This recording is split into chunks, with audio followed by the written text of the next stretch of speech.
Today, Bethany and I met with an old client of mine who I did an assessment with, and he was a 23-year-old self-referred with ASD and ADHD, and we got to hear all about his story as a young kid growing up through the school system, up now through young adulthood, having gone through an evaluation as an adult, and now the amazingness that's coming out of that process for him. So tune in. This is not one that you are going to want to miss on the Empower LEP Collaborative Podcast. Welcome back to the Empower LEP Collaborative Podcast. We are here today. I'm Jana Parker and I'm Bethany Zoller. Yep. And we're here talking today with Stephen He. Stephen, welcome. Thank you very much.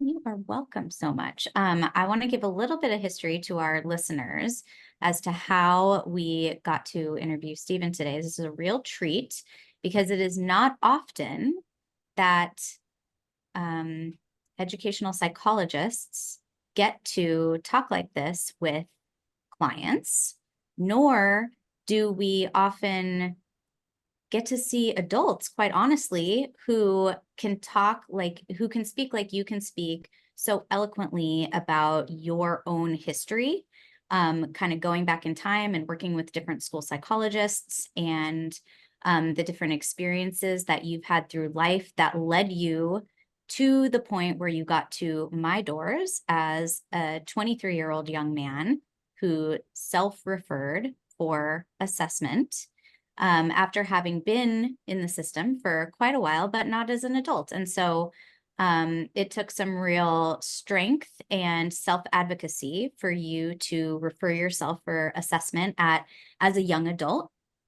And so this is a treat for us because, like, coming back full circle, it's not often that we really get to have this experience where we can talk to somebody about their experience as a person growing up with neurodiversities and your experience with the people who helped you or didn't help you along the way, So thank you, Stephen, for joining us today.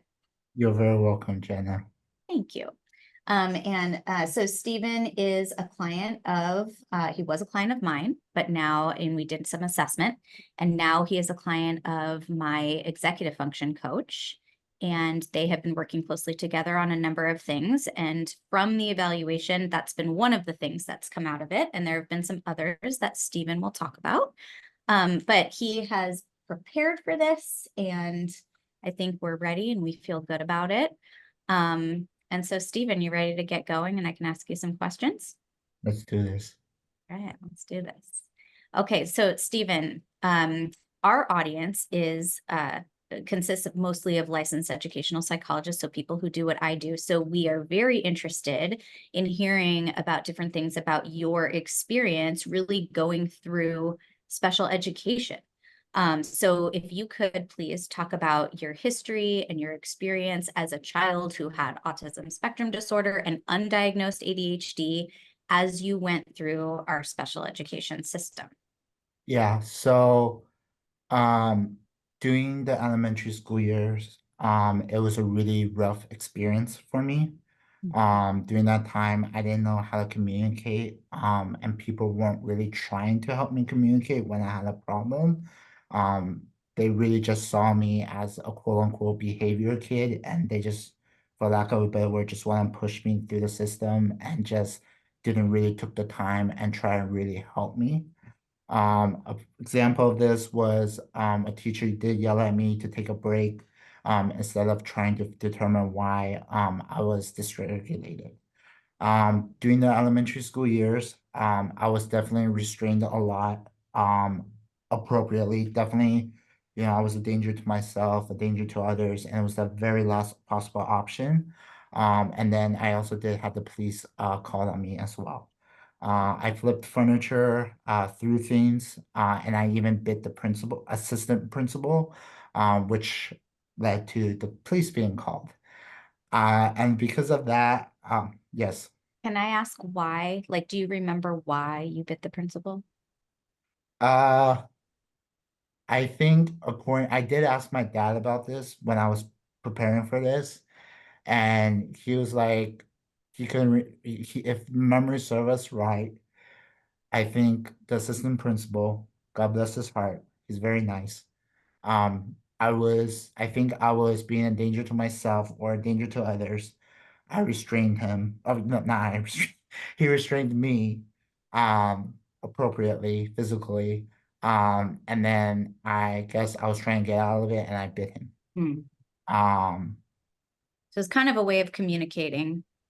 yes, my way, now that I'm in behavior technician as an ABA therapist, I definitely believe that function of behavior was, escape. Oh, Escape. God, you're learning so much. Okay, sorry. Continue. Keep going. Uh, my parents, because of all the aggressive behavior I was having, were really worried. So I had a very intensive behavior plan as well as break cards. However, starting fourth grade and above, they got a lot better just because I had a much better principal, as well as a much better teacher who tried to help me more and recognized like who actually tried to believe in me that I can actually communicate and things like that. So that's my elementary school year experience. Middle school was so much better, 10 times better. I had an amazing special education teacher, who really helped and supported me. In general, all of my teachers were pretty understanding and supportive. The one instance of that was who wasn't really trying to understand supportive was my seventh grade special, not special, seventh grade science teacher. One time I was feeling like I need a break. My special ed pulled me aside, told me I ran your IEP, that you need a break. So if you need a break, here are your cards, raise it, and you'll be able to take a break. Well, turns out my seventh grade science teacher didn't know what to do. So I pulled out my big card. She said, thank you for telling me you need a break. I don't know what to do. Well, she didn't say it like that, but she didn't know what to do. And when we were doing our evaluation, Jenna, you show me the picture of a brain that from your book and pretty much explained to me that when we're already so dysregulated, all you really want to do is just try and take a break or not try and explain it. Like you just don't want to take any demands and try and explain it. So that was kind of a instance where it was a little rough. And then because of that incident, we kind of started to realize, my special ed team started to realize that the reason why majority of my behaviors were happening was because of the relationship that I was having with my teacher. If I didn't like the teacher, I will make it known. I will very make it known that it will be a lot more challenging behavior. For that reason, and on top of another reason, when I midway through the school year, we ended up switching my science teacher as a seventh grade, switched to a different class, and that we had a better relationship. I had a better relationship with that teacher. The teacher as a student teacher had a great relationship with him as well. So because of that, my special ed team started to choose the teachers for me, for eighth grade. And I remember asking my special ed teachers, like, are you choosing my teachers? Like, yes. I was like, oh, do you do that for all of your students? Like, no, I only do it for handpick. I'm only allowed to do it for handpick. I was like, oh, okay, cool. Um, so that's what happened. My behavior plan was not as restricted because I had improved a lot. I was definitely communicating a lot more when I was frustrated. And the only reason why we ended up deciding to have really a behavior intervention plan was really because of, if I remember correctly, it was really because of legal reasons, and it was made very clear by my special ed teacher community to my parents, like, I really do not want to do this. I really do not think he need this.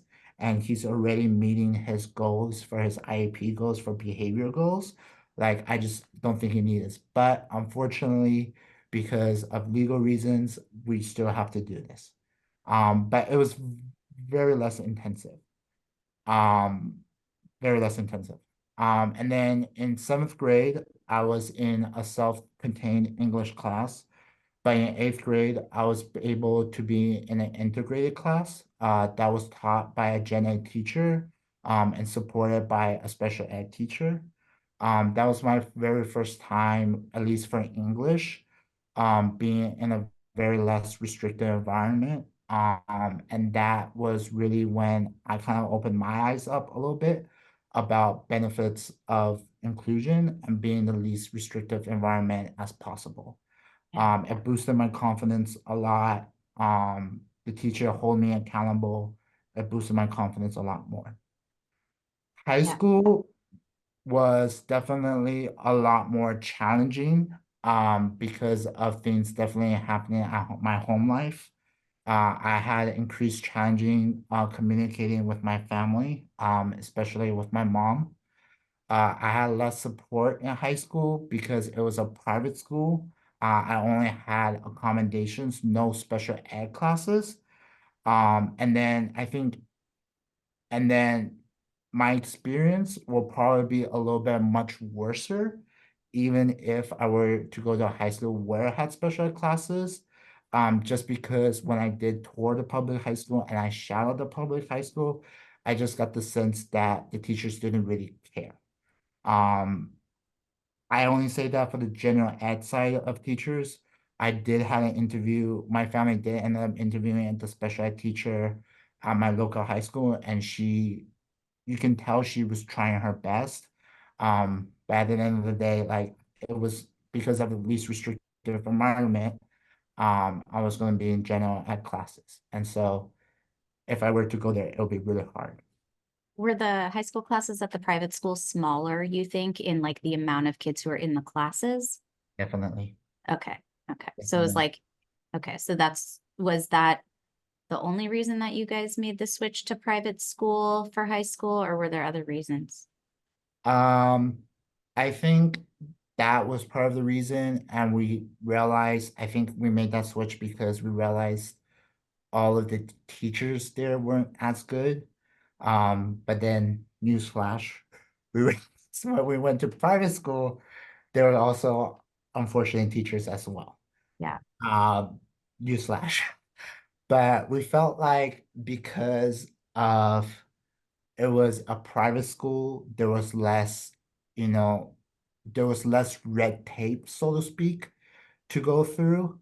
But then it turns out we realized that, even if you don't like a specific teacher, you can make it known, and every time when the semester was over or a quarter was over, they will ask as the students how the teacher was doing. And that was part of the evaluation that was being done when the department chair will come into the classrooms and do the evaluation. Um, but yeah. And how did you do um with your like getting through your classes and your schoolwork and stuff with only accommodations and not any special education support? Uh, I struggled. I struggled a lot with especially my writing. I remember when I was in high school, um, it would be a miracle if I got a C in English, just because of the writing aspect of it. And every year, every ninth grade, 10th grade, 11th grade, and 12th grade, we were expected to do like a final writing assignment, either a research paper, a persuasive paper, things like that. And it was really challenging for me. Um, it was really challenging for me. And then on top of that, I was also a really poor test taker.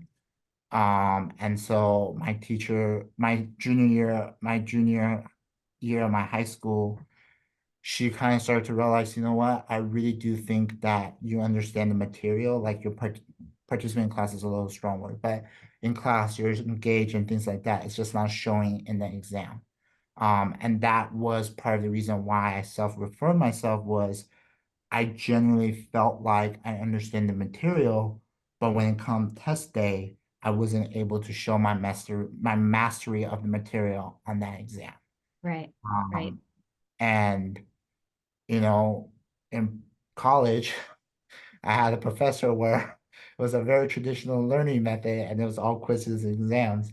And so if you didn't do well on an exam, you unfortunately didn't pass the class. Yeah. So tell us, like, so you got into a college and wait, I can't remember if you went to community college first. I don't think you did. I think you went away, right? You went away to college. Okay. Tell us about that. I went away to college. Um, that was really challenging just because I struggle a lot with time management and my self-discipline of knowing when to do my work versus, oh, I can, go out and hang out with my friends, with my roommates, right? I will say though, because of that away experience, I was able to be more social and come out of my cell more and learn to be more independent. At that college when I went away, there were tutoring and support for neurodivergent students, like tutoring, accommodations. You meet with a specific person who handles all of accommodations, double extra time, things like that. And the professors definitely cared a lot more when I was in a private school. It was just more about like, hey, I'm not showing up to class. Like, if you don't show up to class, like, you can't, there's nothing they can do, right? Like, there's only so much they can do, right? And so I definitely admit that, um, I definitely admit going away and not passing those classes were definitely, on a lack of my part of not showing up, not going to the resources, having too much fun. Yeah, well, and that it's not like you were just like, oh, I just want to have so much fun. I mean, you also have ADHD. So that was just naturally kind of a struggle for you, right? Right. Well, Um, but sorry. Well, back then when I was in Colorado, I mean, excuse me, I wasn't diagnosed with right, ADHD yet, right, but, and I didn't even know the symptoms I didn't even really feel any of the symptoms of it. So, right. So, and now when you look back, you're probably like, oh, that makes sense. yeah, Yeah. Um, and when did COVID happen? 2020. Would Good one, Stephen. I mean, when in your educational career was COVID? Was it when you were finishing high school or was it when you started college? I can't remember. I was at a community college. Community Okay, so college. you went away and then you came back home after partway through that first year of college in Colorado. I finished my first year, Okay. And and then you went, then part of the reason why I went back was because my dad ended up getting sick. He got cancer. He was diagnosed with cancer at that time. right. His So dad that is okay, everybody. His dad's okay. Um, okay, so you came back and then you went to community college and then it was COVID. So you got through some of your classes during COVID because a lot of it was all virtual, right? And then you applied to, Cal State East Bay. okay, and then what happened? Cal State East Bay, it was a huge struggle for me. Going from transitioning from a community college where it had pretty much, I won't say all the resources, but definitely I felt like at least more resources than the Cal State East Bay. And on top of that, trying to transition from, okay, I'm at a community college, now I'm at a 4-year school was just completely different because when I was in a community college, I was able to handle 4 classes, 12 units. Um, at East Bay, that was nada, nada. Got it. Um, and then on top of that, they did have academic coaching. Um, and it was helpful. It is definitely helpful. But the biggest thing that was really a bother for me was even though they had tutoring for other subjects, they didn't have tutoring for a psych major where I was as a Cal State East Bay. And so what ended up happening was they outsourced that services they outsourced that services to a third party. And then the problem was with that was, okay, I'm doing the tutoring, and the third party was like, well, I can't, first of all, I can't answer any questions that's going to be on an exam. And then me being on the spectrum where I'm very rigid in my thinking, it's like, well, how the heck, nice word, how the heck am I supposed to know what questions on the exam? And Right. then Like, how are you supposed to study? yeah, and Yeah. then sorry, and Yeah. my sass came out. And then at that point, it was like, okay, cool. Well, in that case, I'm just going to pretend that this question is not an exam day. And then they're like, well, in this way, then I'm going to have, and then they say, well, let's open your book or your teacher's PowerPoint guides. And I'm like, well, the reason why I'm seeing tutoring is because I need a way to understand the material that's not from the book or from my professors, what they're saying. And they were like, well, I did took the course, but we took it different from California. Yeah. Well, and it also sounds like probably what you were doing was tutoring, but it wasn't necessarily specialized instruction, right? And it just sounds like it really wasn't meeting the needs that you had, and they didn't really know how to support a diverse learner, right? Right. And Um, and another issue was that they did have, when I first went there the previous semester, they did have a lot of psychology tutors through Project Impact, which is specifically for neurodivergent students. hmm. Oh, So part of it is a supply and demand issue, which I completely understand. However, when I was put on academic probation, I met with a specific advisor for academic probation students, and I told her the same thing, like there's no tutoring. And she was like, you know what? You're not the only student who said that. and so then you ended up calling me Well, because, sorry, I called someone else right. first because Jenna had bad jokes. I'm just kidding. No, I'm not kidding. Um, I called someone else before because at that time I didn't even know you. Right. Um, and then I called someone else, thought about doing the exam, um, but then ended up didn't do it because I felt like I didn't need it.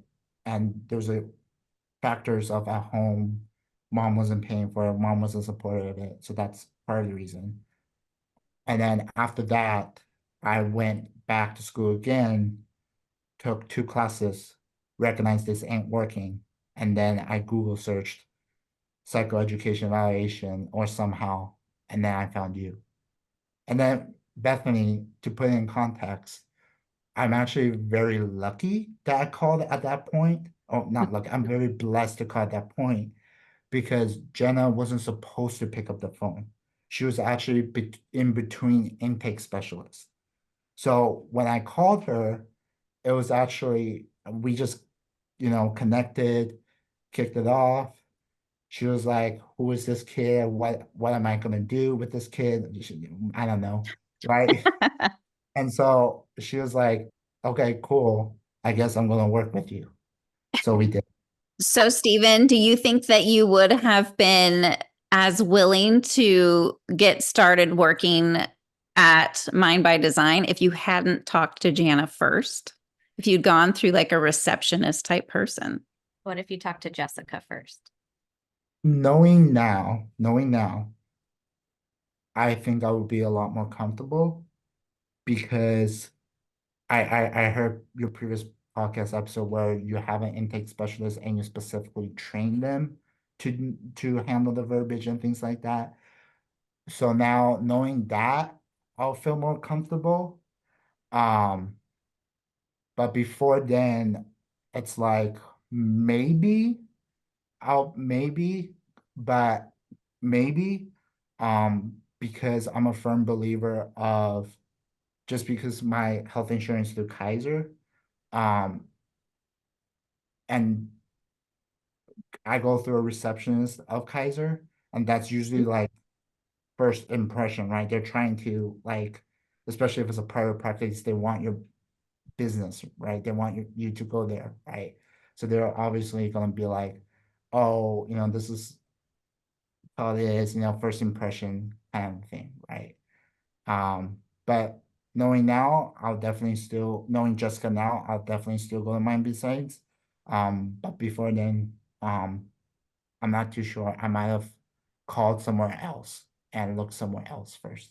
The reason I ask is that I have a lot of one of the things that I do at my practice is I'm everything. So Jana's got a big business. I'm the little one, but I do a lot of adult autism assessment. So for people who haven't been diagnosed yet and they're in adulthood, and what I found is that they really connect on the phone with me, and then they only want to work with me.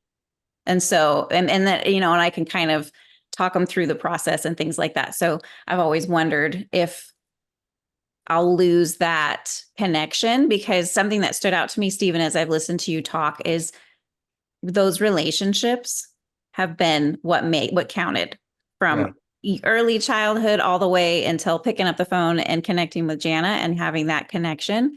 And so that's really, really important. I think it's important for everybody. But those of us that are a little neurospicy, as I like to call it, we tend to get anxious. Right. Right.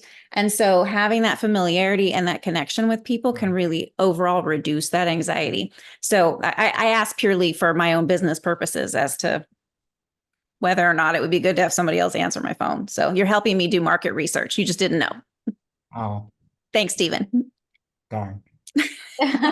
Well, Stephen has been very skeptical of people, and he's had a hard time when he's just even called doctors, or when doctors call him, because they don't know who they're talking to on the other side of the phone, right? So there can definitely be some miscommunication experiences that neurodiverse people have with just like a receptionist kind of person just calling for whatever reason. There can be a lot of misinterpretation or like not understanding, just like a lot of communication crisscrosses. And so one of the things that we've done is had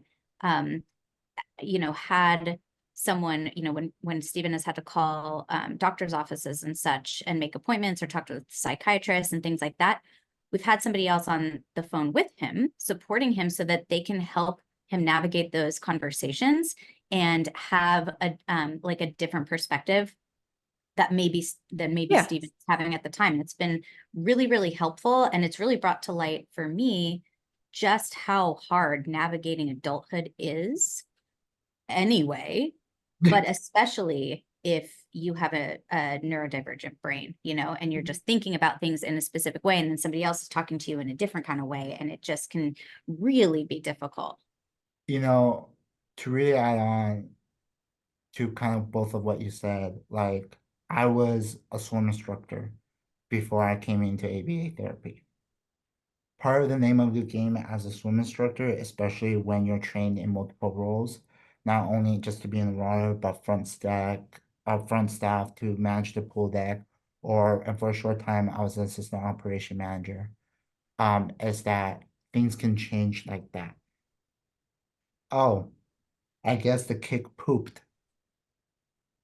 Oh, I guess the kid vomited. Okay, pool closure. So everyone's doing that. It's crazy, and it's specifically chaotic for my specific location because we're the only location of the franchise of the company where we have two pools. So if it happened at a different location of my company, they would have just shut down and be over with it. But we have two pools, so we're trying to figure out, okay, who can go into the lap pool? Who can go into the big pool? Where do we put the TAs? Can it be in the 9 feet pool, right? And part of it is just like, I strongly believe because of my experiences of doing that and really taking control and kind of managing that as a manager, definitely helped me realize, hey, you know what? It sucks, but you just gotta roll with the punches. You just gotta roll with the punches. You just try your best and try and navigate it. So And then Stephen, when you have those roadblocks, right? Things are not going the way you had it in your mind. That's always really, really difficult, right? That cognitive flexibility. It's hard stuff. So are you a mental self-talk person? Is that the strategy that you use when those things come at you? so it's kind of funny you asked that, Bethany, because the same situation happened to me this week when I was at Kaiser's Pharmacy picking up my meds for ADHD. Ooh, Okay. tell us about it. Jenna's like, let's do this. Yeah, let's do this. Um, so for those who do not know, there's a national-wide shortage of Adderall. Yep. And so my psychiatrist made a prescription for 30 days, which not on the fault of the psychiatrist. First time I went to pick up the meds, and if we have the time, I'll kind of talk about the experience of that. Yeah. First time going to the pick up meds, everything was fine. Well, not everything was fine, but they waited me 20 minutes, they filled it, did the thing, boom, I was out, right? Squeezing my fidget, boom, right? Second time comes around. Oh, come here. Oh, let's see if we have enough in stock. Great. They come and then we don't have enough for your prescription. So someone is calling around and see where do they have it. I was like, okay, cool. Not cool. So I went around, and I have Rachel, my executive functioning coach, who is my mom. I call her mom. Jenna knows why, but I was like, I didn't say mom, but it's like, I'm affected by the Adderall shortage. Send help.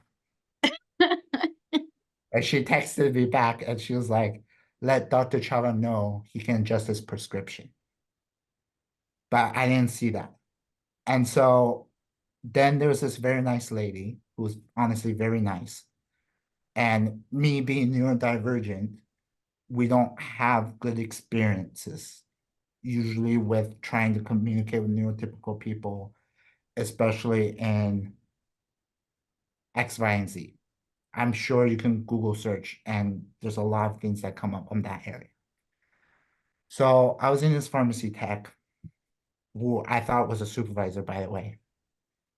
And she told me, well, so unfortunately, the closest location we have is in Santa Clara, Kaiser. And I'm thinking to myself, well, this is great. And I didn't know about this, what I'm about to share. I was like, well, this is great. Because right after that, I had to go to my client for ABA therapy. And I was like, okay, give me one moment, please. I need a moment. So, I closed my eyes, trying to self-regulate, right?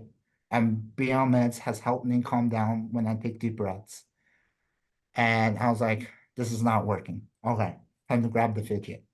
Grab my bag, put my fidget, which is really for my client, but for me, put my fidget, squeezing my fidget. And, this pharmacy tech was very nice, very patient, which was very ironic, especially ironic. And so that happened. And then I was like, okay, because I didn't know what I was about. She was going to tell me. So I explained to her, like, I have to go to work. And this is not like me working at Starbucks where they can cover for me. It's me being a behavior technician in ABA therapy, where just like if a psychiatrist, if a doctor prescribe you meds to help you get better, what I'm doing is so that I can help these clients get to the goals where they can be so they can be more independent and more functional like me, right? And so the amount of hours they get is because that's prescribed by the BCBA and that's the treatment they needed, right? And so the pharmacy tech was like, okay, completely understand. And they said, well, I could put in the order. And she said, I probably should have told you this ahead of time, but you have 7 days to pick it up. So that in my brain, I'm like, well, could you? And she's after that, she said, I probably should have told you that first. I was like, well, yeah, you should have told me that first. Yeah. And I confused her about it because she did that. And so I went and then I asked her a question, well, how do I know you put it through? And I explained to her, like, look, this is Adderall. This is meds for my ADHD. I tried going on ADHD without meds. It was awful. It was awful. I couldn't concentrate. I was more fidgety. My dad was complaining I couldn't concentrate on conversation. It was frustrating. It was awful. So I explained to her, look, I need this meds. I understand that there's a shortage and a national shortage, and you can't do anything about that, but I need this meds. This is so I can function as an adult, right? Well, obviously, I'm not using this annoying tone at her because she's very nice at me. I'm just annoyed at the situation. And then she was like, completely understand. Like, two of my kids are on meds, completely understand. So she tried, gave me the number for the Kaiser Pharmacy, and you sign up for text message. So when it's ready, you'll get a text message. If you don't receive the text message within an hour because she put it as high priority, God bless her, you should call them. Left, said, well, this is just great. And then I called Rachel, my mom. Mhm. She got on me for not closing the loop of going by. And I told her, so I figured it out. I have to go to Santa Clara to pick up the meds. But I figured it out. It was awful, but I figured it out. That's And she right. said, great. I have no doubt that you figured it out by yourself. And then I stayed in the car, trying to self-regulate, and then off. And then I got the text. And then the You next. said Rachel said you didn't close the loop. What does that mean? So in the beginning, there was a situation where I had an issue, but in reality, I had the solution already for it. And so Rachel was like, please, like next time, just tell me you already have the solution already. So I don't have to worry about like you didn't have the solution. So that's Gotcha. essentially what closing the loop means. And then Gotcha. there's also closing the loop in communication as well. Stephen, thank you so much for that story. And I want to give you a time check because we're only going to have about 15 more minutes. So I'm not going to ask you all of the questions probably that I had for you. Maybe we can bring you back on, but I do want to kind of go with the, like, once you had your recent evaluation and you learned that you had ADHD combined type and you decided to explore the possibility of medication, how did that go for you? So this was one of the things that you were going to talk about in my question number 4. And so if you can like go to your notes where you talked about like, because I think it's like a nice segue, what happened when what's happened for you in thinking about medicine, because you were very you had a lot of feelings about whether or not you wanted to try it, so you can maybe talk about your past and the negative experience you had and how it went now, and then how it's helped your life. Right. So a little context was when I was in elementary school, I was prescribed a stimulant to help calm me down and help with my aggressive behaviors. The side effects were awful. I was drowsy, I was sleepy, I had zero quality of life. And when I found out that Adderall is the same class of drug as a stimulant, I was just very worried because I was so scared of the side effects and I didn't want to do that again. And part of that was because my relationship with my parents was already rocky in itself already, and I didn't want to add to that. So Rachel knew a few people who are on meds for ADHD or has people who are on meds. So I started talking to them. And basically they're like, one person said, well, this is the meds. I tried them. I didn't like it. So I'm now off of meds. And then I talked to Rachel's brother-in-law, whose daughter is on the same kind of meds, and himself's on the same kind of meds. And he kind of said, well, the side effect of trying to keep your healthy weight because the stimulant can be not make you feel hungry has been a struggle for her, and she's been a lot more moody. So because of those original situations, I didn't tell my psychiatrist who met with me, who suggested that at the time, because I didn't know what to do. So at that point, I was like, you know what? I'm not going to go on meds. Came to a decision of where my dad and I were having a conversation. He got really frustrated, kind of had, I won't say blew up, but kind of just like said, you know what, I can't talk to you anymore. We're off, because I was all over the place. And seeing that and seeing how I really struggled with trying to think before I speak, that was where it's like, you know what, I gotta go through this again. And so I emailed my psychiatrist. Keep in mind, it was a 2-month period of me trying to figure out and me asking questions to my psychiatrist. And I only probably emailed him 2 or 3 times. And he was like, you know what, at the end of the day, it's your decision. And when he told me in the first meeting when I met with him, who diagnosed with me and suggested the meds, he says, and I told him, I don't know. And he was like, okay, just let me know. And so I emailed him. He said, okay, we're going to start you off on 10 milligrams. I remember the very first day I took it, I was like, well, here goes nothing, because I was still so scared of all the side effects I was feeling. But it became to the point where I was so, I'm going to use this word carefully, but I was just so like, you know what, something gotta give. Nothing's working out. I gotta give this a try. And I tried it. Within 20 minutes of taking it, I felt a lot calmer. That very first day, my dad noticed me of when I'm having conversation with him, it's easier for him to have conversation because I'm not all over the place. And then even my clients, family members noticed that I was even calmer. But the concentration aspect of it was still a little struggle for me. So in the most recent 1 month evaluation, my psychiatrist, so you know what? None of the factors that causes you to not focus, you are not experiencing them, not sleeping, not eating, tummy ache, headaches, anything like that. So this tells me that we'll probably have to bump your dosage up. And he bumped it up to 5 milligrams. So now I'm on the 50 milligrams. And this morning when I was doing my registered behavior technician exam prep, I was actually concentrating. I was still like going that way, but you know what? It was because I was sitting down for half an hour and an hour, and it was like, okay, my brain's like, Steven, this is too much. Walk.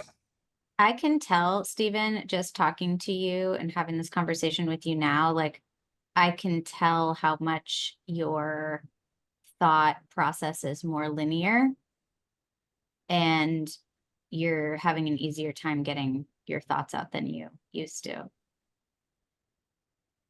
Did it make your writing, make writing any easier for you? Oh God, no. No. Okay. God, no.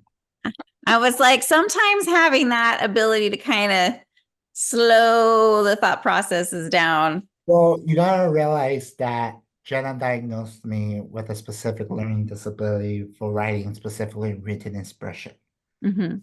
And so now whenever I'm talking to people, like, okay, if you want to talk to me, if you really want to know what's going on, like, don't text me. I prefer you to call me, and so I can explain it better, because I can explain it better orally than trying to type out. So that's why when I was emailing my psychiatrist, I asked Rachel, like, can you please help me, like, making sure this makes sense to the psychiatrist?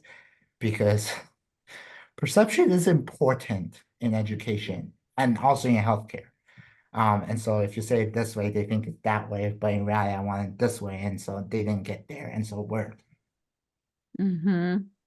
gotta bring it back. And you use sarcasm really well, Stephen, verbally, but it doesn't tend to come out as well when we write it, you know? So I could see why you prefer verbal. Yes. Yeah. I told Jenna I didn't like her when I was doing the exam. He told me frequently. Like, I don't like you right now. I blame the exam. Well, really, I should blame myself because I self-referred, but I blame the exam. Yeah, I it blame wasn't me. It was the exam. Okay, so I was gonna ask you about your family, but we don't have time to do that.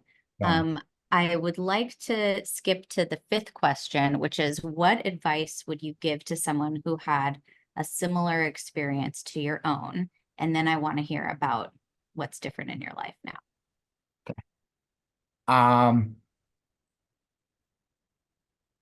First thing I will say is you are not alone, even though it can feel that way. When I was assistant manager at my swim school, there was a family of a neurodivergent child of autism. Felt like it was put on my heart that I should say, you're not alone. I'm on the spectrum, you know. And I went up to talk to her, pull her aside, went up to talk to her, got my manager's approval, went up and talked to her.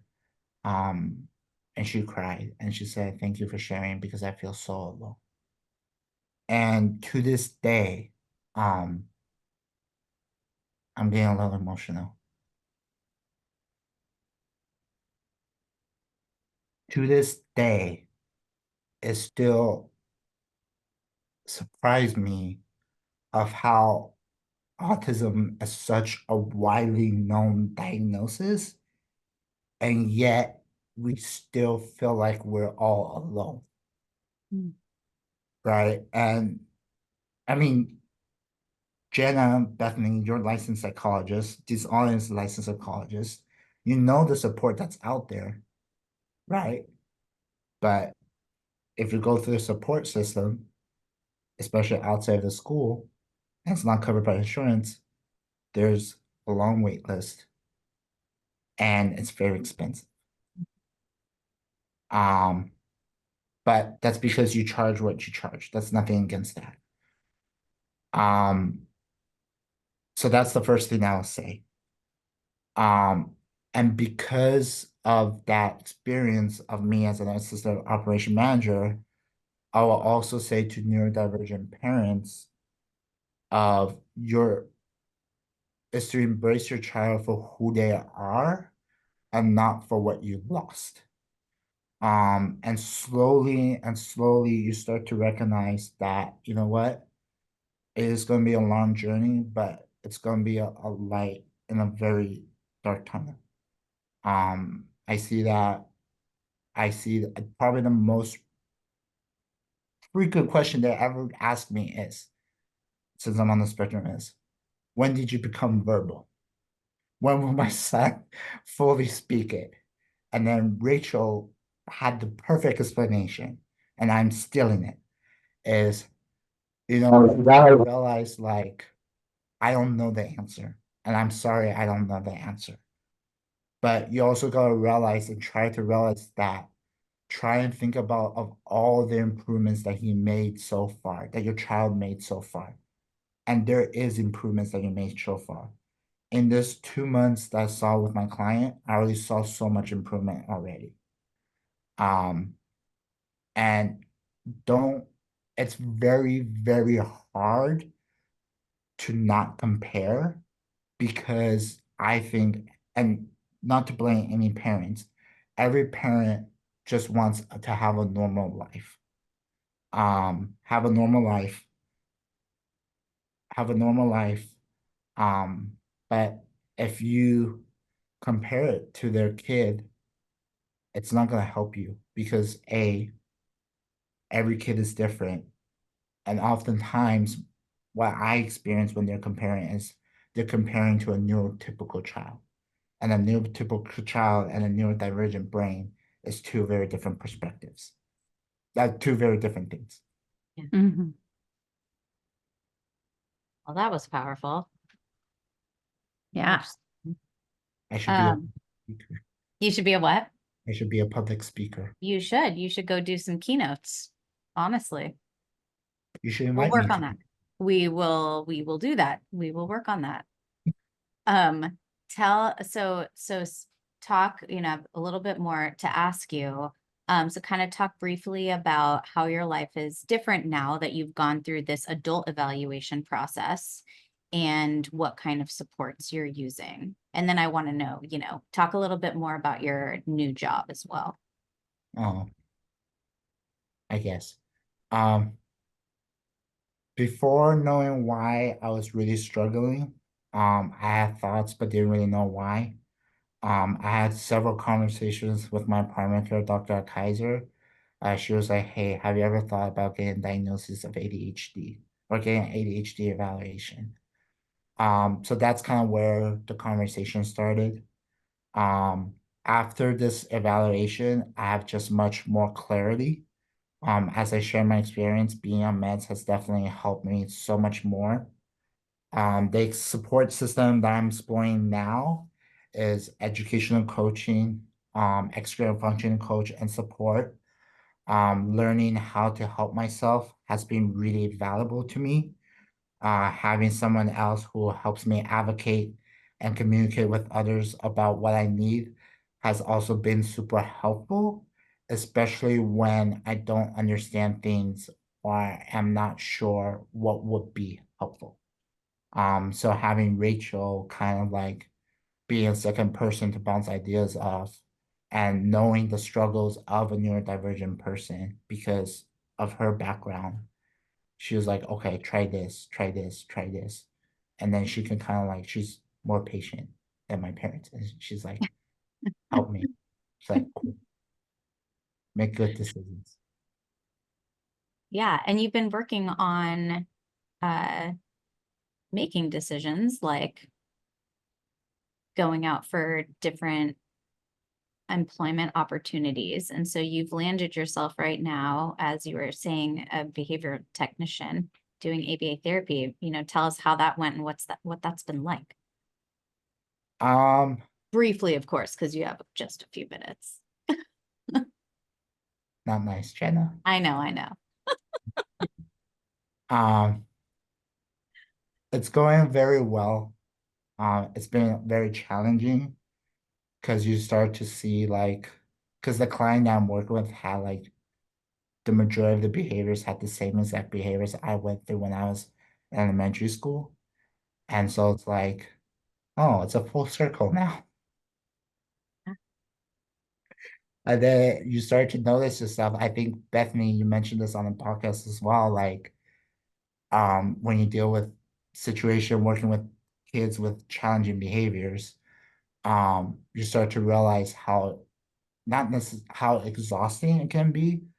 And like you just realize like, oh my gosh, this kid is punching me, hitting me in this tantrum.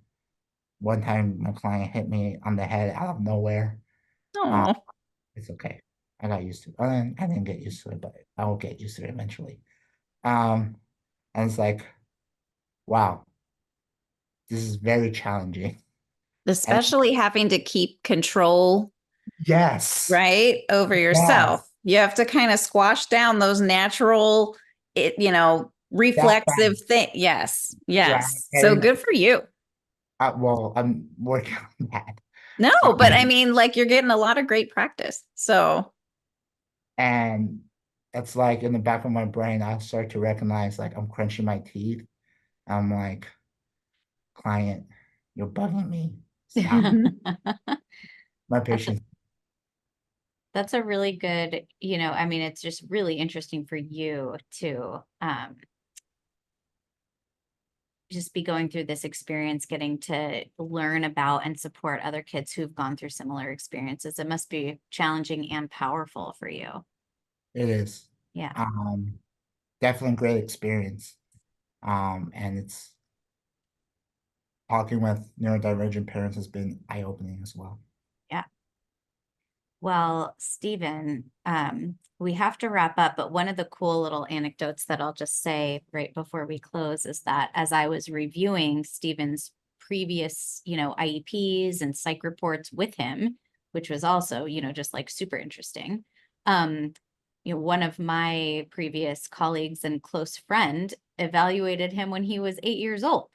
So I was like, oh my gosh, I know her. And so we got on FaceTime with her. So she got to see Stephen as an adult, and he got to see, he didn't remember her really, but like, it's Yeah. cool, Stephen, it's so cool for us because we care a lot about the kids that we see at every age. And just to, when you get to see a student, years later and like how far they've come, it helps us know that we're doing good work and, like our hearts are so in this. And so, and for us, like right now, talking to you is just like giving me chills a million times, and Bethany probably feels the same way. And I got some clients that you would like to hang out with. Huh? I'm sure of it. Yes. You remind me of several of my clients that come and see me on a weekly basis. So it's pretty Oh. cool. Yes. All right, lost track. So, Stephen, I want to thank you so much for joining us today on the podcast and sharing your story. Yes. Thank you, Jana. Thank you. Bad jokes. All right. Well, thank you everybody for joining us for the Empower LEP Collaborative Podcast. We were your hosts, Jana Parker and Bethany Zoller, and we had Stephen He here today talking to us about his experience as a young adult who has been a neurodiverse thinker and learner, and is thriving in life right now. So congratulations, Stephen, and thank you for joining us. Very welcome. Happy to be here. Thank you. Thank you, Stephen. Thank you for listening to the Empower LEP Collaborative Podcast. Episodes can be found at empowerlepcollaborative.com. If you liked what you heard, please leave us a 5-star rating and review on your favorite podcast player.